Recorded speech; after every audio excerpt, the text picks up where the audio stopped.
What's going on, everybody? And with Destin Rivals coming really this weekend, it's time to turn the page and start looking at Final Fantasy. And Final Fantasy spoilers have come out this week. We have the Golden Chocobo that has 77 copies. As I mentioned in my video yesterday, they took the One Ring concept and they just pumped it up on steroids like the Russian from Rocky 4. Rocky 4? I think so. But what I want to do is I want to take a little bit of time and I want to look at the behavior of the collector boxes. And this is really the modern era collector boxes before they started printing the crap out of them, if you will. So let's take a look at this. And I did this in February. I did this the end of March. And now I'm doing it the middle of May. So it's approximately, call it 45 days in between each one of these. Which gives a good idea of where the market is moving. So let's start off with Karlov. So Karlov release price was 190. We're sitting at 195 now. These are still available at distro. In fact, one of the distributors had a sale last week, I believe, for 170. And as long as these are at distro, the price isn't going to move. Moving to Fallout, 980 bucks. There's 41 available on TCG Player. In my view, this is just going to sit here. The $1,000 price to me it's kind of like a metal barrier. It's going to sit here, and at some point it'll break $1,000. But in my view, it's more of a collector's item at this point. OTJ was 220 at release, 212 now. You can still get these distro. Not even worth talking about. MH3, this is probably the most disappointing of all the collector boxes because there was so much hype when this came out. And I know it only came out at 390, but it was 420, 440 for the longest time.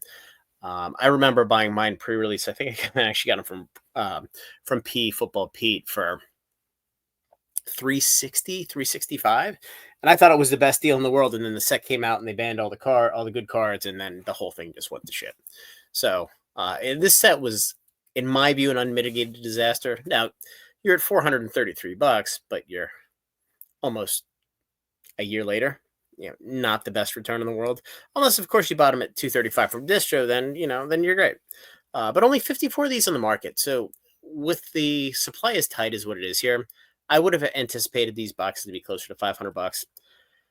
So this is a little head scratching to me. Assassin's Creed released at 250, and remember, this is the Rudy debacle, if you will. And I don't think it was his fault, but the concept of them being short printed, they spiked to 400, then they plummeted down to under $200, and then at release they were 250. Now we're sitting at 258 now, but there have been potentially multiple buyout attempts on these, and it's not going to happen. There's too much out there. 218 boxes, which is more than was out in March, more than was out in February. This set to me is just dead money. Bloomburrow, this is kind of the big dog here, the first one, if you will. 227 at release. We're at 420 bucks now. It's kind of topped out, even though the volume, the available supply has started to dwindle. And I think part of this is, we've gotten reprints of the Commander decks multiple times. We've gotten reprints of the play boosters multiple times. We have another big one coming in another couple weeks. So, I think this is just going to be a slow slog from here. And, what's really fascinating is you look at Sword and Shield for Pokemon, you see these big chunk plays, and then you have nothing for months. Here, it's like watching paint dry and death by 1,000 cuts, in a good way, if you will. But it's like you go up $5 one day, then you're down $4 the next. Then you're up $350 one day, you're down $450 the next. And it's just, it is an absolute grind on the prices here. And quite honestly, the sell-through rate on these, it's pretty terrible after the fact. Not a whole lot of liquidity, unless you're selling under market, eBay, etc. But TCG Player, for a lot of these, you're selling one, maybe two a day, which isn't ideal. So Duskmorn, 225. These are at 300 bucks now, 59 available.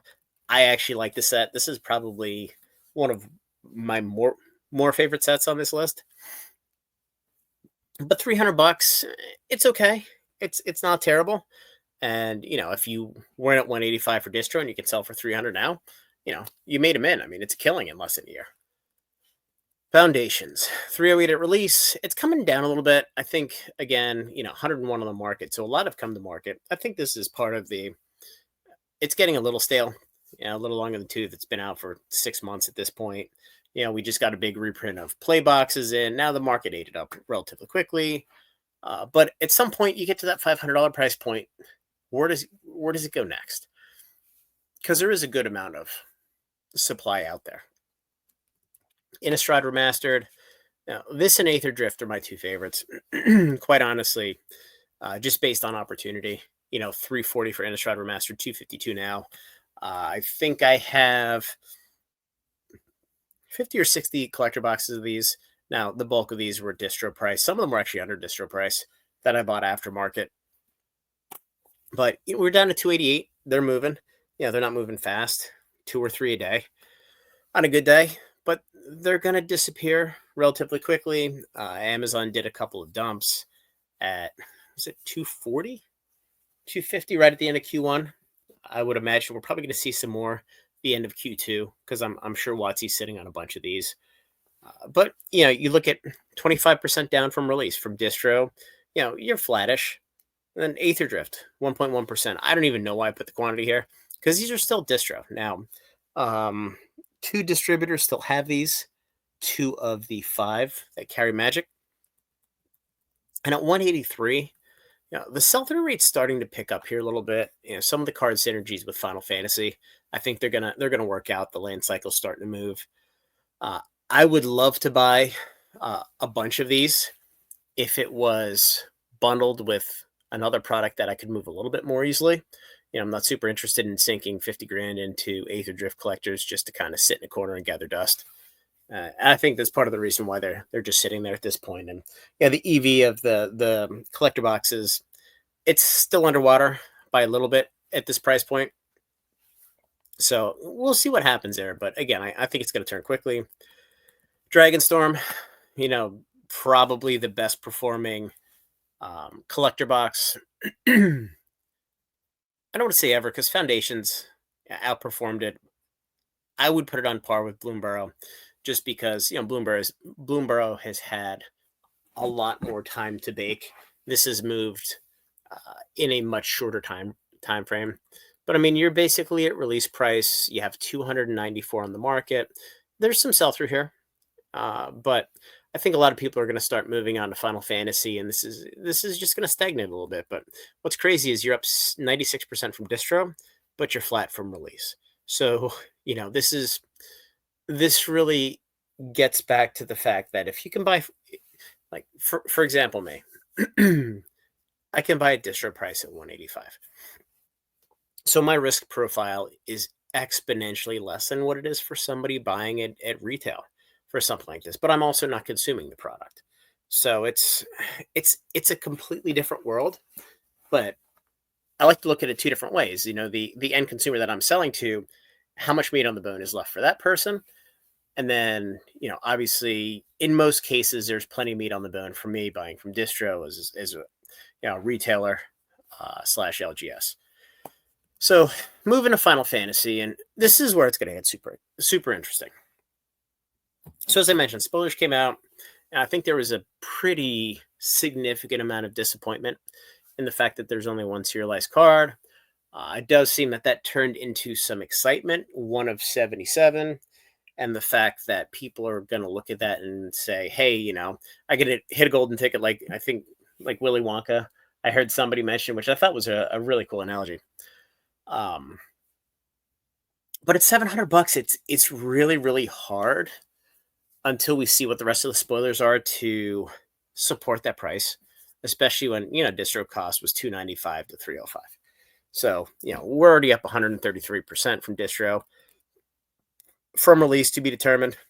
We're 32 days from official release, but we're 2 weeks from pre-release for WPN stores. So, going to be super interesting. And then Edge of Eternities, I wouldn't touch these pre-orders at 323. We're starting to think about what we're going to place order-wise. I still don't know, and if anybody knows, feel free to comment. I still don't know if there's going to be serialized cards in the collector box or not. I haven't gotten a straight answer. and I can't seem to find anything. But again, the set's not out till I believe August 1st, so we have a little bit of time there. But from my perspective, I like the way they're doing serialized cards now. Other than Final Fantasy, I think they need a little bit more in there, just because there's a chase for one. For two, they've picked good cards. Now, granted, they're a little niche for the set that they're in, but at least the chase is alive. So, anyway, guys, wanted to walk through this. I think this is super fascinating. We do have some interesting stuff going on at and on here. Where for Final Fantasy, I think we're going to offer play cases to our elite members. I don't quite know the price point. It's certainly not going to be a Rudy price point, but I don't know that it's going to be that much higher than where he's at. I'm still trying to work out the details, but I think that's a service that we can offer to our members on the Playbox side and make it work. So anyway, guys, if you're interested, join the Discord, like the video, subscribe. I'm going to try to do a little bit more Magic content because, I love Final Fantasy. Grew up playing Final Fantasy 1, and then, 1, 2, and 3 on 2 and 3 on Super Nintendo, whatever that translates to, 4 and 5, or 5 and 6, or whatever the hell it was in the Japanese version. And then obviously, 7 and 8 on the PlayStation. So anyway, guys, have a good night. Hopefully this was interesting, and we'll talk soon.